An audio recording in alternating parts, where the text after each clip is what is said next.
Pagod ka na ba? Nakakapagod, di ba? Pero, ganun talaga. Wala naman tayong pwedeng gawin kundi ang magpatuloy na umakbang at pagpatuloy ang ating buhay sa sanlibutan. Marami man ang mga bagay sa sanlibutan na siyang nakakapagpahina at nagbibigay sa atin ng kapaguran. Subalit, may pangako ang Biblia sa bawat taong dumadaan sa mga lubak-lubak at liku-likong daan na nagbibigay pagod at panghihina.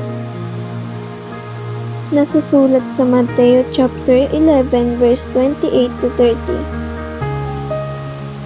Lumapit kayo sa akin, kayong lahat na nahihirapan at nabibigat ang lubha sa inyong pasanin, at kayo'y bibigyan ko ng kapahingahan. Pasanin ninyo ang aking pamatok at sundin ninyo ang aking mga itinuturo, sapagkat ako'y maamo at makapagkumbabang loob. Sapagkat malambot ang aking pamatok at magaan ang aking pasaning ibinibigay ko sa inyo.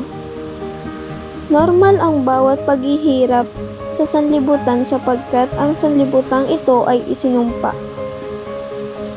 Normal sa buhay ng isang Kristiyano ang dumadaan sa liku-liko at lubak-lubak na daan. Ang pakikipamatok natin kay Jesus ay isang nagbibigay sa atin ng lakas at kaginhawaan sa kabila ng mabigat na bagay na ating pinapasan. Kaya naman kapatid, huwag mong kalilimutan na may kasama ka. Kailangan mo lang ay lumapit, magpaturo at sundan ang daan na nilakaran ni Jesus.